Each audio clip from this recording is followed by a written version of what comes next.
Bismillahirrahmanirrahim. Assalamualaikum warahmatullahi wabarakatuh. Alhamdulillah, syukurillah, wa la hawla wa la quwwata illa billah. Wassalatu wassalamu ala sayyidina Muhammadin ibn Abdillah wa ala alihi wa ashabihi wa mawalah. Subhanaka la ilma lana illa ma 'allamtana innaka antal alimul hakim. Wa shrah li sadri wa yassir li amri wa hlul 'uqdatam min lisani yafqahu qawli, amma ba'du. Baik Bapak-bapak dan Ibu-ibu yang dirahmati Allah Subhanahu wa taala. Alhamdulillah kita berjumpa lagi dalam forum silaturahim ini. Mudah-mudahan kita senantiasa mendapatkan kesempatan untuk meraih syafaat dari Rasulullah SAW sebagai umatnya di akhir zaman nanti. Alhamdulillah pada malam hari ini orang tua saya juga dari Baitul Mutakin, Pak Samiat. Kebetulan beliau lagi silaturahim di sini. Ya, alhamdulillah bisa sama-sama saling perkenalan. Ya. Pak Samiat baru ke sini, baru sekali ini. Udah 2 kali, alhamdulillah. Baik, kita kemarin membahas tentang masalah banyak hal sebenarnya yang kita bahas selama ini adalah dengan bahasa kita adalah bab olah batin gitu ya, di mana di dalamnya itu ada bab ridho, ada bab qanaah, ada bab tawakal, ada bab syukur, ada bab sabar dan lain-lain. Dan kadang-kadang kita ngobrol muter di situ-situ aja ya, karena memang itu adalah krisis setiap orang. Kayak saya kemarin khutbah Jumat, kok kenapa tiba-tiba kesabar pengen ngomongin masalah sabar gitu kan. Karena saya menganggap bahwa saat ini kalau boleh disimpulkan, setiap persoalan yang kita hadapi itu adalah karena kita memiliki kesabaran yang tipis, Pak. Sabar itu kan hasil olah batin, hasil pelatihan jiwa gitu ya. Ketika orang sudah mulai tidak sabar, ya sudah, yang muncul itu adalah tindakan-tindakan anarkis. Yang paling terasa itu adalah ketidaksabaran kita ketika menghadapi seseorang yang memiliki pendapat dan sikap yang berbeda dengan kita. Itu sebenarnya awal petaka itu di situ kan. Katakanlah dengan teman-teman yang selama ini memiliki sikap yang berbeda gitu ya. Asal dia tidak menunjukkan ketidaksukaannya, kebenciannya kepada orang yang memiliki perbedaan sikap, nggak ada masalah sebenarnya gitu ya. Jadi kalau kita ini mampu bersabar untuk tidak menunjukkan bahwa kita ini berbeda dengan yang lain, itu sebenarnya potensi konflik akan teredam dengan sendirinya gitu ya. Termasuk juga makanya dikatakan bahwa yang namanya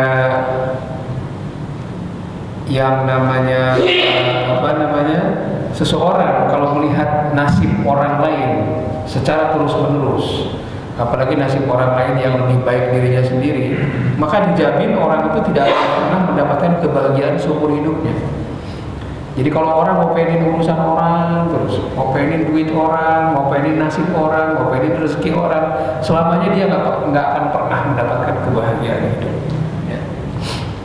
Seperti ada cerita yang namanya Al-Hakim. Ini ada seorang sufi, panggilannya adalah Al-Hakim. Dia tuh pekerjaannya untuk mencari nafkah sehari-hari, bukan mencari nafkah, untuk makan.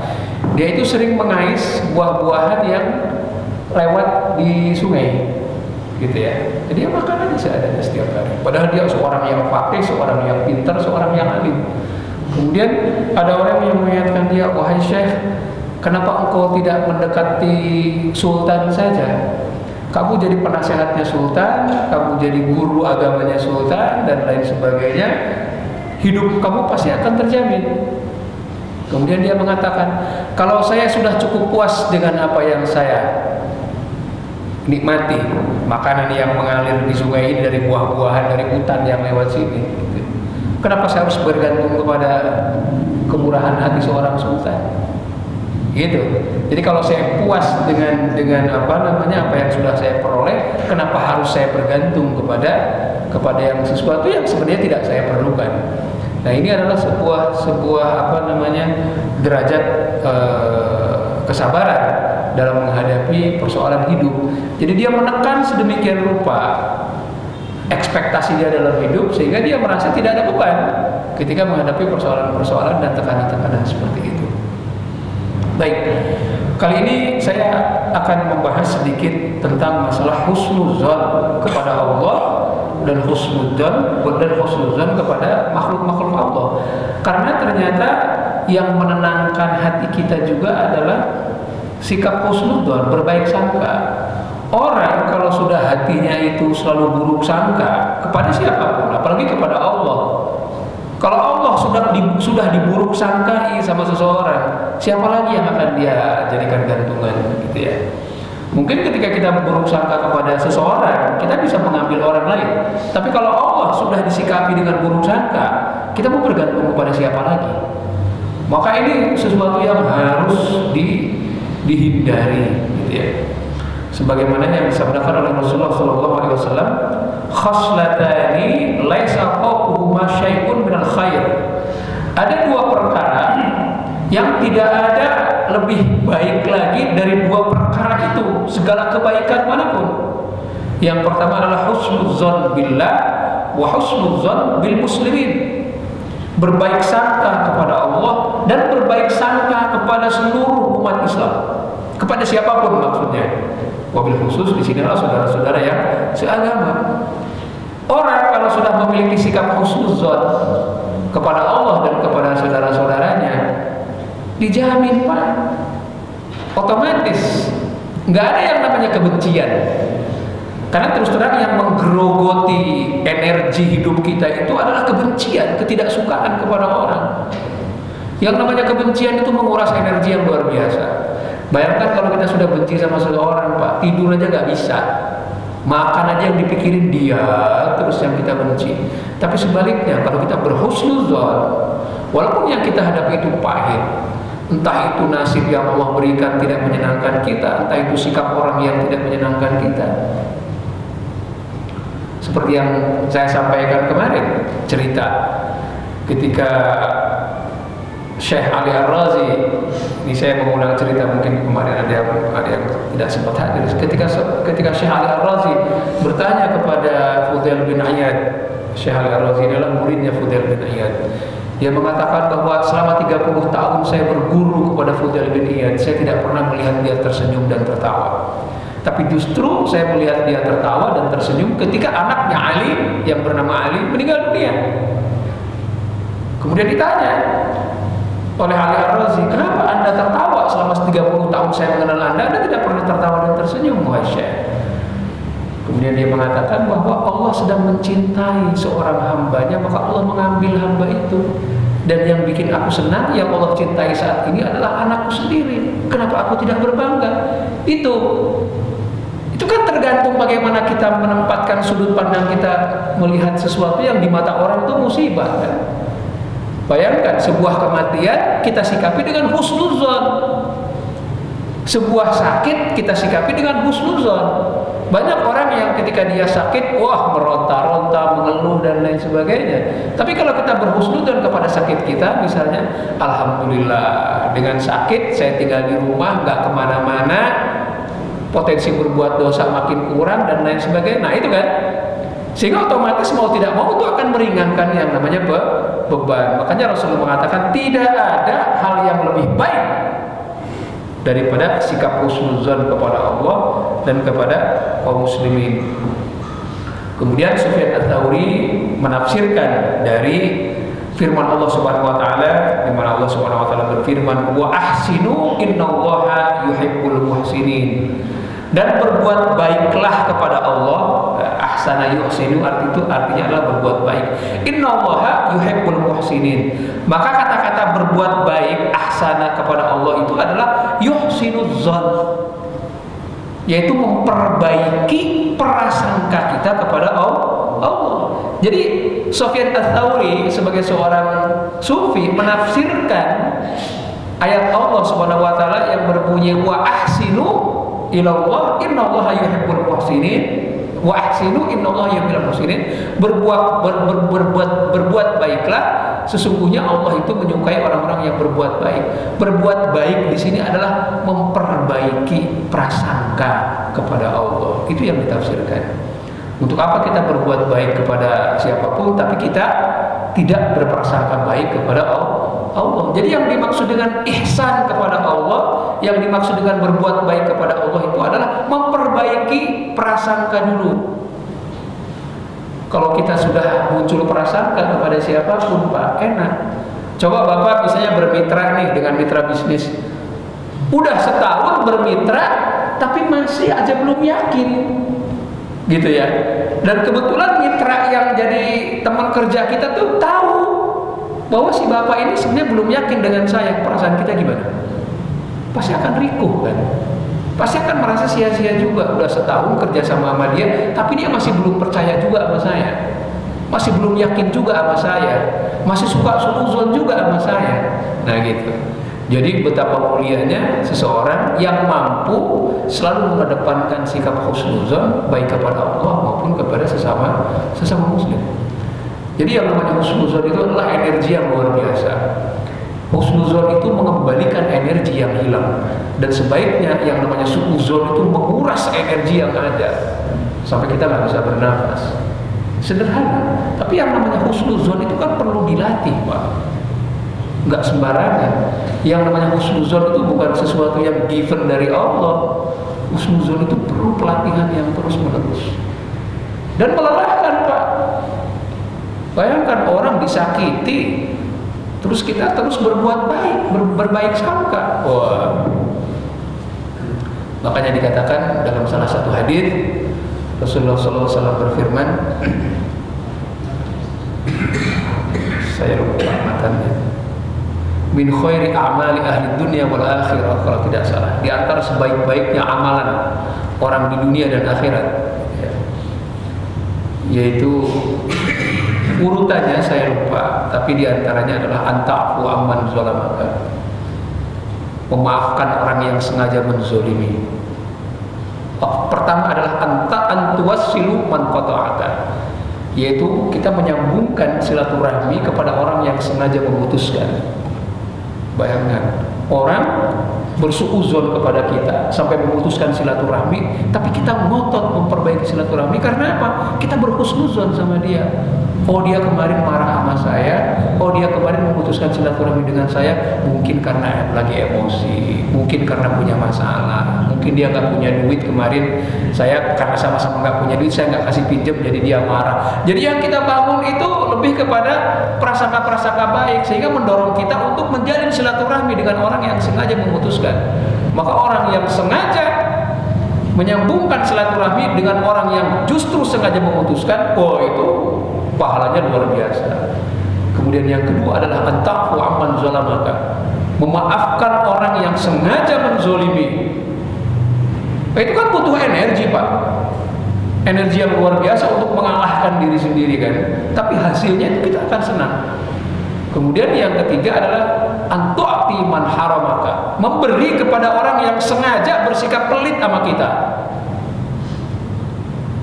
Karena otomatis kita kalau sudah menyambungkan silaturahmi yang sengaja diputus, kemudian kita memaafkan orang yang sengaja menzolimi, kemudian kita memberi kepada orang yang sengaja bersikap pelit, artinya apa?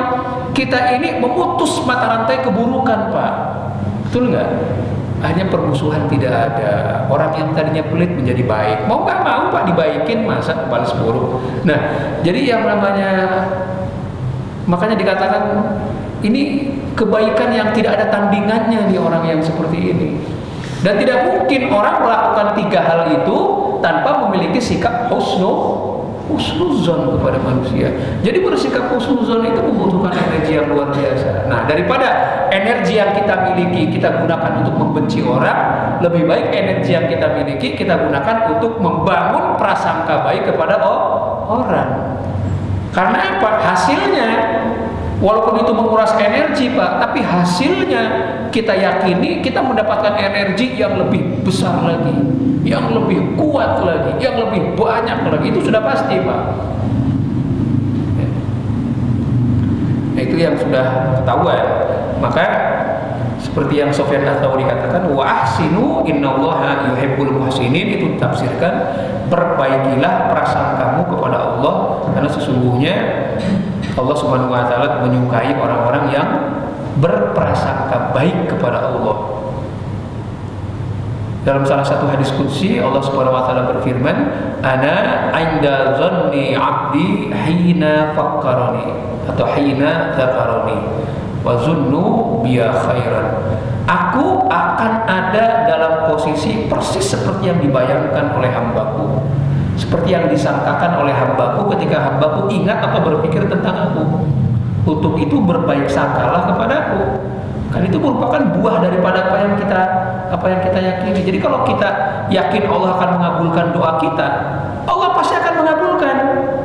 Jadi yang membuat doa kita itu kadang-kadang suka tidak terkabul karena ketika kita berdoa kita kurang yakin. Nah, jadi yang namanya suuzon kepada Allah itu bisa jadi adalah itu karena buah ketidakyakinan Pak. Atau bisa sebaliknya, karena kita suuzon sama Allah, yang ada kita nggak yakin. Jadi kalau kita mau doa-doa kita tuh diijabah, pertama kali adalah kita harus husnuzon dulu sama Allah dan yakin bahwa Allah akan mengijabah itu. Dan itu harus dibangun, keyakinan itu harus dibangun. Bayangkan sekarang begini aja, kita curiga sama seseorang.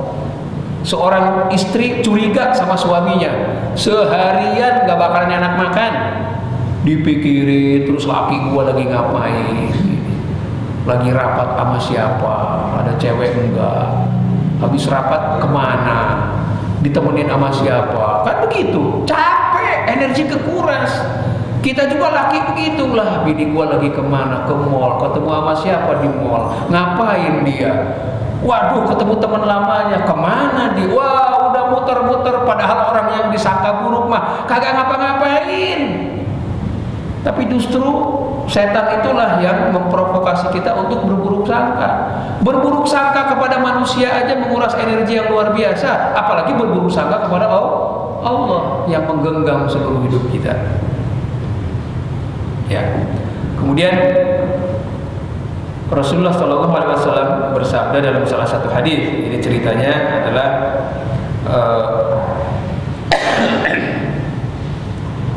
Allah alam bisawab, ini ceritanya apakah dalam Isra Mi'raj atau tidak, tapi ini menceritakan ketika Rasulullah SAW digambarkan dalam alam akhirat gitu ya. Rasulullah SAW bersabda, "Ra'aitu rajulan min ummati qa'idan 'ala as-sirat yar'adu kama tar'adu as-sa'fah fi rihin 'asif. Faja'ahu husnu zannihi billahi ta'ala fasakanat ra'wadatahu wa madha 'ala as-sirat." Rasulullah SAW bersabda bahwa dia melihat ada seorang hamba dari umatnya Rasulullah SAW itu duduk termenung di samping jembatan Shirathul Mustaqim, dihempas oleh angin, dan dia akhirnya terombang-ambing seperti dahan pohon yang kena angin. Jadi waktu berada di jembatan Shirathul Mustaqim itu di ujung, dia terombang-ambing begini, diterpa oleh angin. Kemudian tiba-tiba angin itu diam dan dia mampu melewati jembatan Shirathul Mustaqim dengan apa? Yaitu dengan husnuzon kepada Allah. Jadi ini merupakan buah daripada husnuzon kepada Allah, itu adalah kita akan Allah mudahkan ketika melewati proses jembatan Shirathul Mustaqim. Bayangkan sekarang begini Pak, yang namanya jembatan ini dengan bayangan naifnya manusia.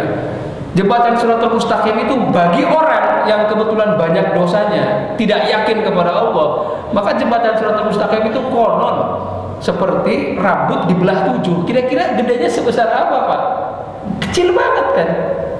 Tapi bagi orang yang yakin dengan Allah, amal solehnya banyak, jembatan itu ujung kanan kirinya nggak kelihatan, udah bukan jembatan lagi. Udah kayak daratan aja dia jalan. Nah itu kan bentuk keyakinan. Kalau kita yakin bahwa yang namanya jembatan As-Shiratul Mustaqim itu lebar, hasil daripada buah husnuzon kepada Allah, akan kita dapatkan seperti itu. Dan sebaliknya, kalau kita ragu, maka jembatan itu akan menyempit, malah lebih sempit daripada rambut yang dibelah 7.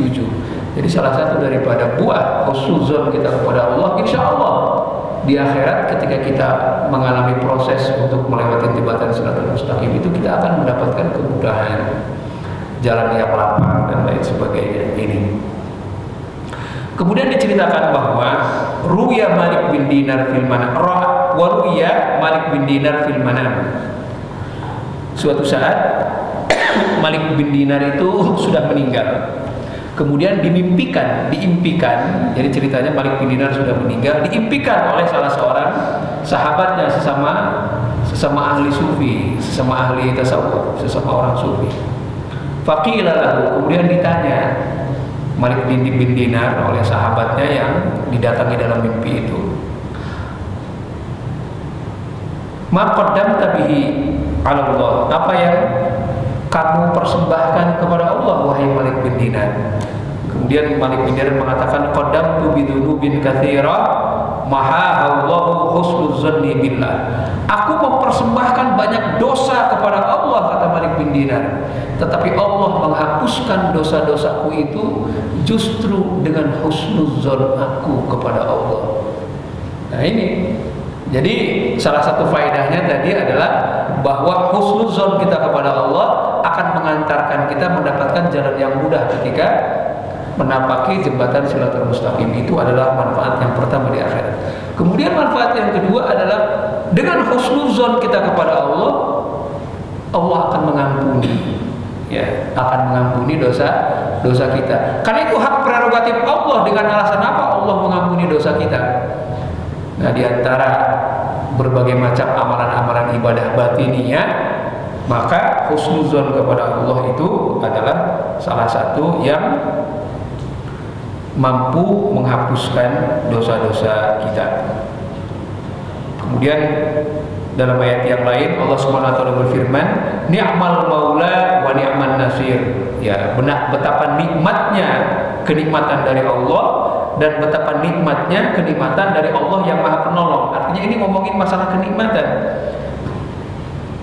Kemudian para ulama menafsirkan yang dimaksud dengan nikmal maula wa ni'man nasir itu adalah nikmal wafi bizununil ibad. Ya, yaitu kenikmatan yang kita peroleh karena kita berprasangka baik kepada Allah. Jadi terus terang kalau kita sudah memiliki prasangka baik kepada Allah, Pak, apapun yang kita hadapi, apapun yang kita raih, apapun yang kita peroleh, itu bisa jadi nikmat. Gak usah ngomongin bahasa gitu, Pak. Bahasa manusia aja, Pak. Kalau sudah cinta, tai pusing rasa apa, Pak? Itu kalau sudah cinta, Pak. Tidak mungkin kita ini akan bersuuzon kepada orang yang kita cintai, kan begitu? Ya memang yang namanya husnuzon itu belum sampai kepada cinta, tapi yang namanya husnuzon itu adalah tahapan yang penting untuk menaikkan kita kepada derajat muhibbin, kepada derajat mencintai Allah, kan? Kita tidak akan mungkin akan mencapai kepada derajat husnuzon kalau kita tidak memiliki ma'rifat tentang Allah, itu. Jadi memang husnuzon ini derajat yang lumayan tinggi di bawah derajat pencinta. Sebelum mencapai kepada derajat husnuzon itu, kita harus tahu dulu tentang hakikat Allah. Kita harus tahu dulu tentang ma'rifatnya. Ya. Jadi yang namanya tahapan kita sebenarnya masih jauh. Ada syariat, ada thariqat, ada hakikat, baru ma'rifat. Nah, maka orang yang sudah mencapai kepada tingkatan ma'rifat itulah mudah untuk mendapatkan sikap husnuzon kepada Allah yang mengantarkan kepada derajat muhibbin, yaitu derajat pencinta. Gak mungkin kita mencintai seseorang, gak mungkin kita mencintai sesuatu kalau kita ini masih memiliki sikap suuzon. Yaitu, ya, kalau sudah cinta apapun dijabanin. Gak ada yang namanya penderitaan kalau sudah cinta, betul gak, Pak? Dulu sama yang sekarang jadi bini, waktu masih pacaran disuruh ngapain aja oke. Oh iya. Nah itu dia, itu jadi pertanyaan kan. Dulu misalnya ada jadwal malam mingguan mesti diapelin. Tiba-tiba hujan gede, geledek, gini-gini, baru aja telepon. Dek, apa? Nggak datang. Hujan, nggak ada. Kudu datang. Demi cinta dijabanin. Nah itu. Kalau sudah cinta kan begitu. Nah, tapi setelah berjalan Pak, nah itu ceritanya sendiri-sendiri dah. Berarti kan yang namanya ukur cinta bisa dari situ. Nah sama Allah pun begitu. Kalau kita sama Allah cintanya itu karena mendapatkan berkah, nah berarti kan kita masih jauh dari derajat yang namanya husnuzon kepada Allah. Artinya butuh perjuangan keras untuk bersikap husnuzon kepada Allah Subhanahu wa taala. Nah, kemudian suatu saat Ibrahim bin Adham itu mendengar sebuah syair. Syairnya ini sangat menyentuh hati dia gitu ya. Sampai dia ketika mendengar syair ini pingsan. Karena syairnya itu benar-benar nyelekit banget, menusuk dia. Di mana salah satu syairnya itu berbunyi begini, kullu dzanbin laka wa'fuun siwa al-i'rad anni. Setiap dosa, ini kata Allah, ini ceritanya adalah Allah yang mengatakan dalam syair itu, setiap dosa aku akan ampuni kecuali al-i'rad anni, kecuali engkau berpaling dariku. Nah, berpaling di sini adalah berburuk sangka. Maka hati-hati. Wah, dia Ibrahim bin Adham sebagai seorang sufi yang kadang-kadang masih berburuk sangka. Orang yang namanya seorang sufi itu kan sangat hati-hati sekali dalam bersikap. Jangan sampai sikapnya itu membuat Allah murka. Jadi ketika dia mendengarkan syair seperti itu dan dia menganggap dirinya persis seperti itu, langsung pingsan. Dan ketika dia siuman, ditanya, apa yang membuat kamu pingsan? Sepanjang pingsan yang dia dengerin itu syair lagu itu terus, yang membuat dia itu makin merana dan sebagainya. Maka ini contohnya adalah karena yang namanya husnuzon, mohon maaf ini husnuzon kepada orang Pak. Yang namanya husnuzon kepada orang tuh mau tidak mau akan meninggalkan sebuah kebiasaan buruk yang terjadi pada kebanyakan manusia. Makanya dikatakan bahwa tarkul ghibah mamlakah, meninggalkan ghibah itu artinya ngomongin orang jelek. Mamlakah itu artinya adalah kerajaan. Jadi kalau kita mampu meninggalkan ngomongin orang jelek, itu kita memiliki potensi harta senilai kerajaan. Jadi maksudnya ini bukan berarti kalau kita meninggalkan ghibah kemudian kita memiliki kerajaan, tidak. Artinya kalau kita mampu meninggalkan sifat ghibah saja, potensi keuntungan duniawi itu akan datang.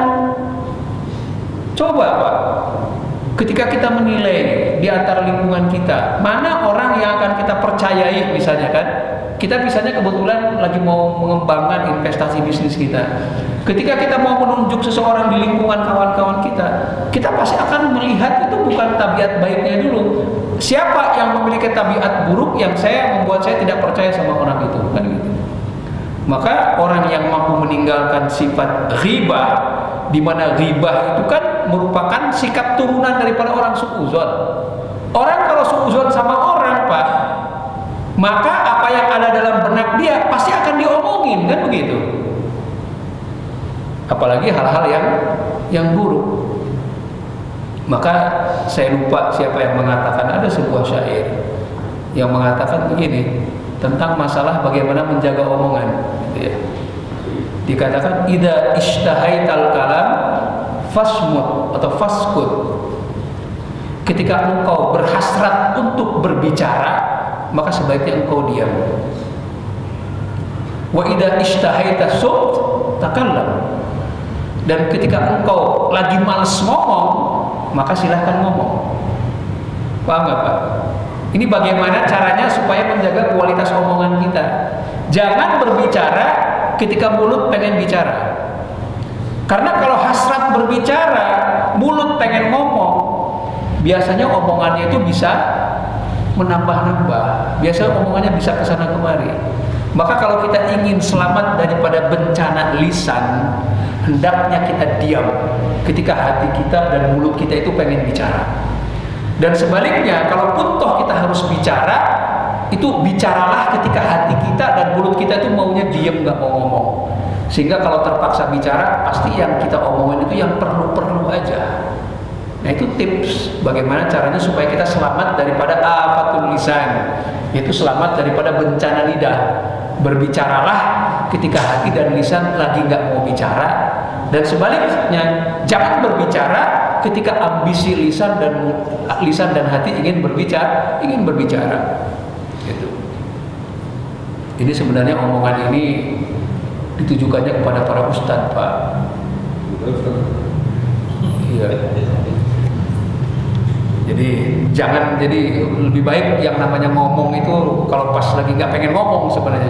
Jadi mau nggak mau yang diomongin itu yang perlu-perlu aja. Karena seorang ustadz, seorang mubalik, ketika dia pengen ngomong dan megang mic, udah ngomongnya bisa ngelantur ke sana kemari. Gitu ya. Memang ada teman saya juga yang mohon maaf, dia gregetan kalau ngelihat mic, pengennya langsung nangkep, pengennya ngomong aja. Itu disadari sendiri. Saya kalau ngelihat mic itu nggak bisa diem, pengennya langsung nangkep, pengennya ngomong. Kalau udah ngomong, nggak tahu apa yang diomongin, nggak bisa dikontrol lagi. Maka 50% yang diomongin bisa aja nggak menyenangkan orang. Nah, jadi dikatakan tarkul ghibah mamlakah. Kalau kita mampu meninggalkan ghibah, meninggalkan ngomongin orang, maka sesungguhnya dianggap kita ini memiliki kerajaan, mamlakah. Wa tarkun namimah sultana. Dan kalau kita mampu meninggalkan kebiasaan untuk mengadu domba, maka kita memiliki kekuasaan. Bayangkan kalau kita sekarang gini aja, mafhumul mukhalafahnya, pemahaman terbaliknya. Bagaimana orang yang suka mengadu domba orang, ya, dan bagaimana orang yang suka membicarakan aib-aib buruk orang, itu di mata orang seperti apa? Nah, otomatis orang itu sudah tidak memiliki nilai, Pak. Maka ini seseorang tidak mungkin akan menjadi tokoh panutan, seseorang tidak akan mungkin menjadi pemimpin kalau dia dikenal mulutnya tukang ngomongin orang jelek, tukang mengadu domba. Nggak bakalan, betul nggak, Pak? Kita pasti akan milih pemimpin itu yang irit bicara, irit sikap, tidak ngomongin orang jelek, selalu bersikap bijak, kan begitu. Tapi ketika kita melihat seorang tokoh yang kemana-mana mengumbar omongan, ngomongin orang padahal belum terjadi dan lain sebagainya, mau nggak mau orang seperti itu nggak mau kita pilih menjadi pemimpin. Maka di sini dikatakan bahwa tarkun namimah sultana. Kalau kita mampu meninggalkan kebiasaan mengadu domba, itu kita berpotensi memiliki kekuasaan. Orang tidak ada yang memusuhin, Pak. Kalau kita ngomongin jelek seseorang, minimal kita punya satu musuh. Ditambah orang yang berpotensi menjadi musuh. Siapa? Orang yang mendengarkan omongan kita. Dia juga akan waspada. Dia ngomongin jelek si A, mungkin ini orang ini juga pasti akan ngomongin jelek tentang saya kepada orang lain, kan begitu. Jadi ketika kita ngomongin jelek tentang orang, kita dipastikan punya satu musuh, yaitu orang yang kita omongin. Dan kita akan punya calon musuh lagi, yaitu orang yang kita ajak ngomong. Apalagi orang yang mengadu domba. Domba yang diadu dua-duanya pasti akan ngemusuhin kita. Termasuk orang yang mendengarkan juga pasti akan ngemusuhin kita juga. Nah, kemudian yang terakhir adalah wa husnudzon wilayah. Dan sebaliknya, kalau kita mampu bersikap husnudzon, maka kita dianggap memiliki wilayah. Wilayah itu artinya teritorial. Maka ini kalau kita mampu bersikap seperti ini, meninggalkan kebiasaan berbicara buruk tentang orang, meninggalkan kebiasaan mengadu domba, dan kita bersikap husnuzon, sudah, kemaslahatan dunia itu pasti akan kita raih. Kemaslahatan akhirat sudah pasti seperti tadi yang dikatakan. Makanya Imam Syafi'i mengatakan dalam salah satu wasiatnya, wa 'anil Imam Syafi'i radhiyallahu anhu qala man ahabba ay yakhtima lahu bi khairin falyuhsin az-zan bin nas. Barang siapa yang ingin mendapatkan akhir kebaikan dari hubungan dengan setiap orang, maka perbaikilah prasangka kepada orang. Nggak mungkin seseorang itu akan punya akhir hubungannya dengan orang lain itu baik kalau tidak diawali dengan prasangka baik. Jadi kalau kita mau ending daripada hubungan dan persahabatan itu baik, maka mulailah dengan prasangka baik. Itu dengan manusia. Dengan Allah pun begitu. Kalau kita mau ending hubungan kita dengan Allah itu baik, maka berprasangka baiklah kepada Allah. Nah, kemudian bagaimana caranya berprasangka baik? Nah, ini tips untuk berprasangka baik. Wa qala ad-Dairani radhiyallahu anhu, man ahabba anal wujuda kulluhu yamudduhu bil khair falyaj'al nafsahu tahtal khalqi kullihim. Fa innal madad ma'al khalqi kalma wa huwa innama yajri fil mawadhi'il munkhafidah. Kalau kita ingin mendapatkan berbagai macam kebaikan dari orang, maka hendaknya engkau merendah di depan orang itu. Jangan jumawa. Ini tipsnya. Kalau kita mau memiliki sikap husnuzon, kita harus merendah di depan orang, karena yang namanya kemuliaan itu seperti air. Yang namanya air itu akan jatuh dari tempat tinggi ke tempat yang rendah. Kalau kita meninggikan posisi kita, nggak mungkin kemuliaan itu dari bawah akan naik ke atas. Gitu ya, ini tipsnya. Jadi kalau kita ingin mendapatkan apresiasi baik dan kemuliaan dari orang, maka merendahlah sikap kita di depan orang. Karena yang namanya kemuliaan itu seperti air yang turunnya itu dari bawah ke tempat dari atas ke tempat yang lebih bawah. Simple sebenarnya. Ketika kita merendahkan diri di depan orang, nggak mungkin kita mampu melakukan itu tanpa memiliki sikap husnuzon. Husnuzon itu kita menganggap orang itu lebih baik dari kita. Lebih baik begitu, Pak, daripada kita menganggap diri kita lebih baik dari orang. Kalau kita menganggap orang lain lebih baik dari kita, mau tidak mau, orang itu kan merasa tersanjung. Walaupun kenyataannya sebenarnya kita yang lebih baik dari dia. Walaupun kenyataannya kita lebih baik dari dia, tapi karena kita menempatkan diri dengan sikap yang kita tunjukkan seolah-olah dia lebih baik dari kita, wah, kita pasti akan mendapatkan banyak kemurahan-kemurahan dan kemuliaan dari orang tersebut.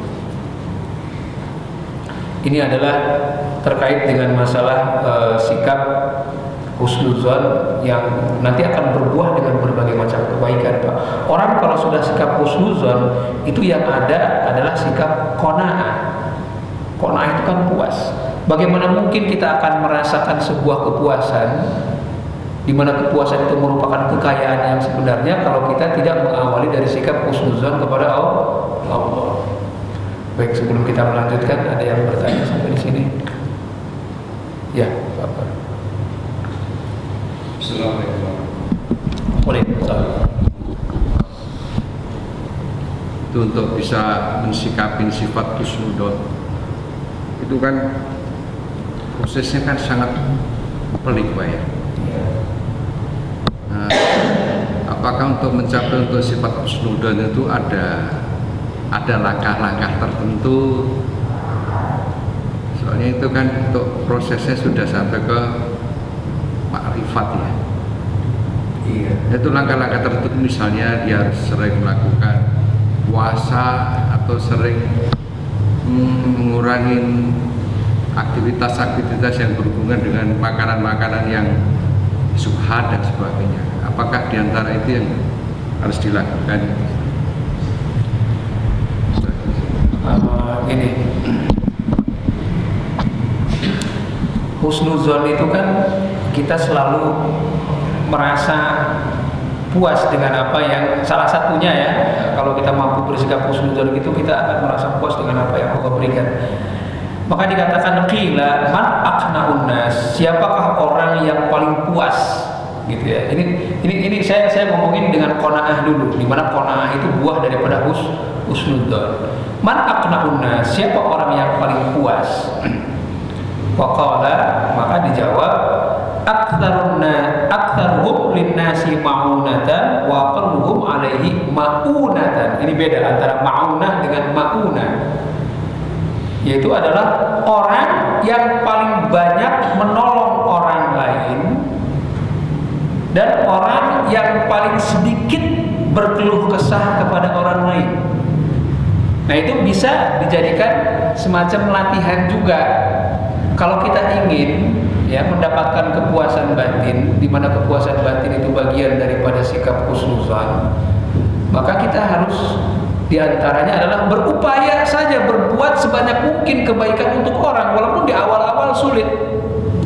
Nah, kita kan akhirnya berhadapan berbuat baik kepada orang itu apakah hasil daripada ijtihad kita menjadi orang baik kemudian kita berbuat baik kepada orang, atau kita berusaha berbuat baik kepada orang di mana nanti hasilnya kita akan menjadi orang baik gitu.